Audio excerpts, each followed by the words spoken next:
eedeysane sayid cali macalin daa'uud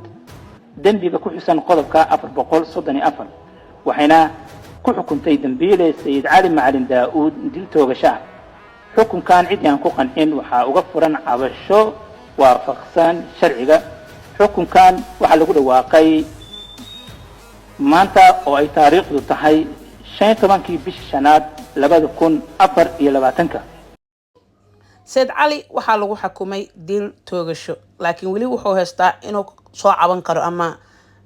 abiil qaadan karo ama raacfaan qaadan karo sida uu taqaanbo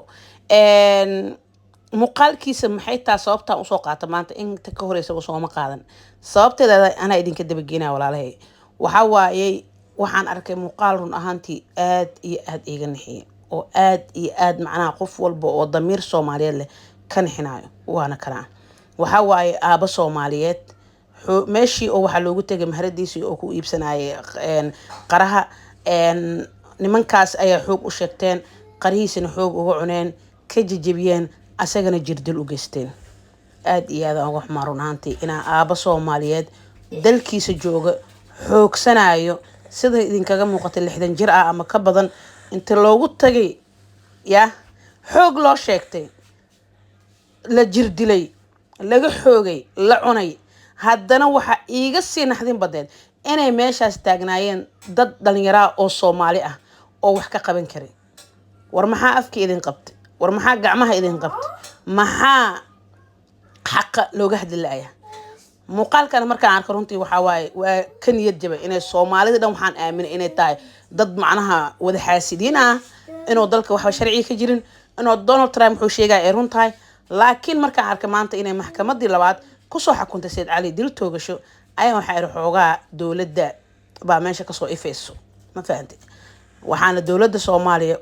ka codsanaynaa inay dadka noocaas oo kale taana ay wax ka qabtaan aad iyo aad ugu maasantiin walaalahay daawashada muuqaalkan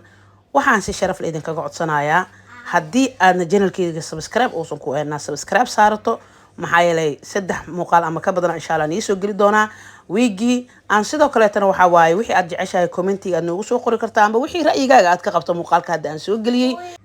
aan dabcan waxa waaye ra'yigaaga xur ayaa u tahay laakiin se hadal macnaha qof kale ta wax yeelayo